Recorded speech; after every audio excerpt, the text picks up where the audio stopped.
is Ross Walenga, and I'm a chemical engineer in the Division of Quantitative Methods and Modeling in the Office of Research and Standards and the Office of Generic Drugs at CDER FDA. Today I'll be speaking about modeling of CNS delivery for nose-to-brain targeted drug products. Nasal drug products are NDPs that target the central nervous system, or CNS, for drug delivery, treat CNS disorders without the need to overcome the blood-brain barrier.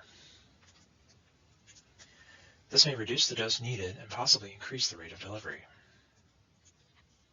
There are many treatments that are currently in development for a variety of diseases, including Alzheimer's disease, Parkinson's disease, and migraines, among others.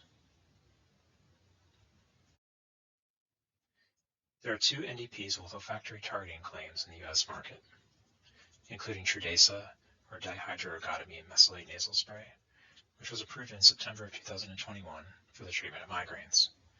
Olfactory targeting is not specified in its product label, but there is a publication in literature describing its precision olfactory delivery system, which is intended to deliver large or small molecules of liquid or powder to the upper nasal cavity or upper turbinates.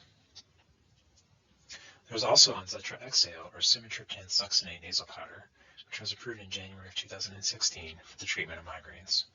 Olfactory targeting is also not specified on its product label, but there is a publication in literature describing its OptiNose system, which aims to deliver deep into the nasal cavity.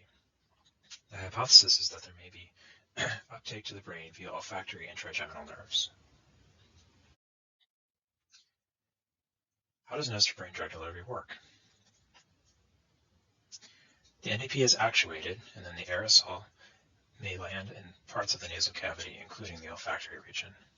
Any aerosols that land in the olfactory region may then be directly transferred to the brain via either the olfactory nerve or trigeminal nerve pathway. There are also other secondary pathways, including passive diffusion, transcellular diffusion, carrier-mediated transport, and transport across the cerebrospinal fluid. There's also the possibility that the drug may enter systemic circulation and then cross the blood-brain barrier. However, drug may be lost during this process, so it is desirable for nose-to-brain applications that drug uptake via this pathway be minimized. For a different class of NDPs, locally acting NDPs, how does bioequivalence, or BE, at the site of action work? For locally acting NDPs, nasal tissue is the site of action. Regional deposition is a measurable outcome that is upstream of local tissue drug exposure, and another measurable outcome is systemic pharmacokinetics, or PK, which is downstream. So the difficulty is that local tissue concentration may not be easily measured, so BE recommendations have been developed to handle this difficulty. The US FDA has adopted a weight of evidence approach for locally acting nasal sprays. These recommendations include a combination of in vitro studies, in vivo studies, and formulation and device sameness, where you can see the in vitro studies on the left, which are applicable for all nasal sprays, and then for suspension formulations only, there are in vivo studies including a comparative PK study with fasting and a comparative clinical endpoint or pharmacodynamic study.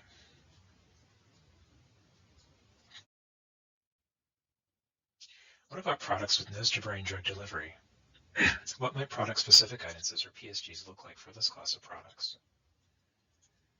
For another class of products, NDPs that target the systemic uptake, such as esketamine nasal spray, these may have PSG recommendations for an in vitro or in vivo PK option. Sumatriptan succinate nasal powder recommends a combination of in vitro studies and an in vivo PK study, as well as formulation and device sameness. But if you recall from what I said earlier, it has not been confirmed that nose-to-brain drug delivery is an essential part of the efficacy of this drug product. What then might recommendations look like for products with confirmed nose-to-brain drug delivery? Ideally, we'd like to quantify the drug delivery to the brain directly. Receptor binding in the brain may be quantified using PET scan data, but there are ethical concerns with conducting such a BE study due to the radiation exposure. Might there then be an alternative BE approach, which would include a combination of in vitro and or in silico studies, and could modeling be used to design such an approach? CFD modeling has been used in the past for NDPs to predict the influence of device and formulation parameters. These parameters include particle size distribution, spray angle, and spray velocity. One of the outcomes that these models may predict would be regional deposition, which may be subject to significant intersubject variability. This may be handled by having several different nasal models with different anatomies. Another outcome is the PK profile, which may be predicted if the CFD model is combined with a physiologically based pharmacokinetic or PBPK model.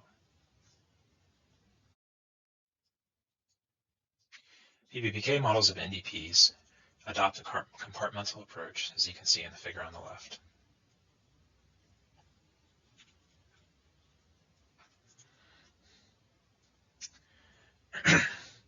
These models predict local and systemic PK by simultaneously considering dissolution in the mucus layer, absorption through nasal tissue, metabolism in nasal tissue, and integration with the systemic model.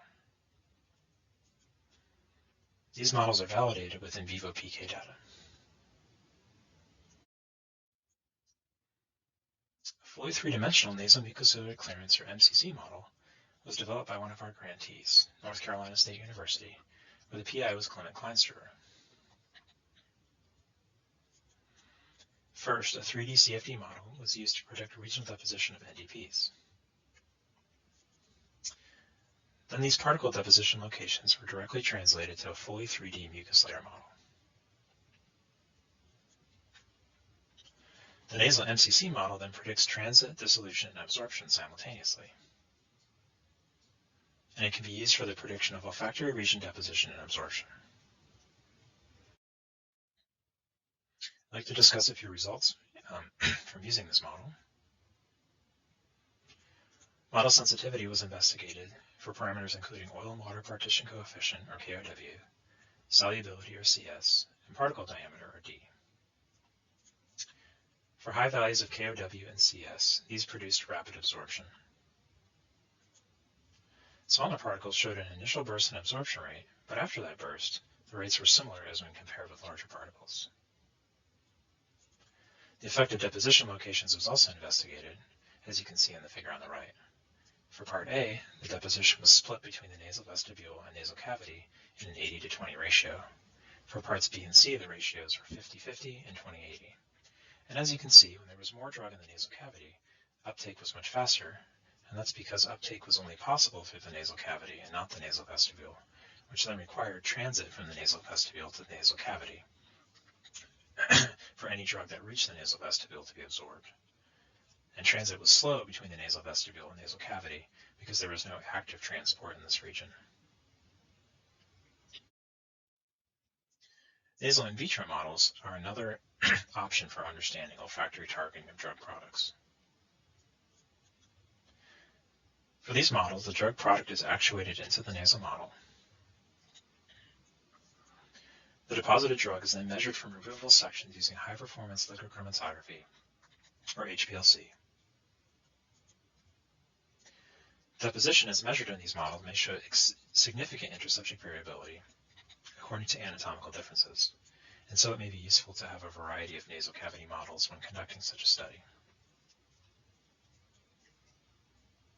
Olfactory deposition may be measured using separate sections, as you can see in the figure on the bottom left.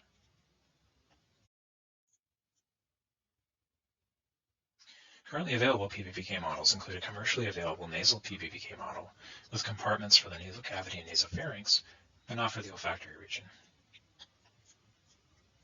There are no known open-source nasal PBPK models that include olfactory region-specific absorption. Development of such a model with olfactory region-specific absorption will ideally include several pathways like the pathways I mentioned earlier. Development of such a model is needed to facilitate its use as part of an alternative B approach for nose-to-brain NDPs. I'd like to finish with a few conclusions. Nose-to-brain drug delivery is an emerging area for product development. Absorption for nose-to-brain drug delivery may occur via several distinct pathways. Determining VE for potential generic nose-to-brain NDPs may be complicated if it is demonstrated that the effectiveness of the reference product relies on nose-to-brain drug delivery.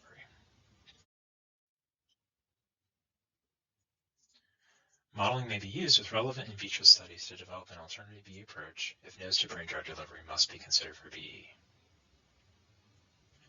Current PBPK models lack nose-to-brain pathways, and further development is needed to facilitate their use for this application.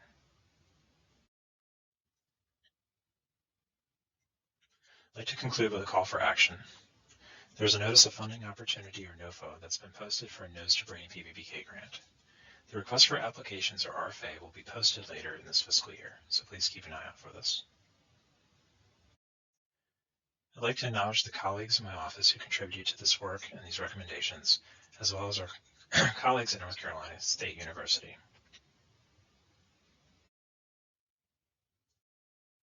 These are the references that I used for my presentation.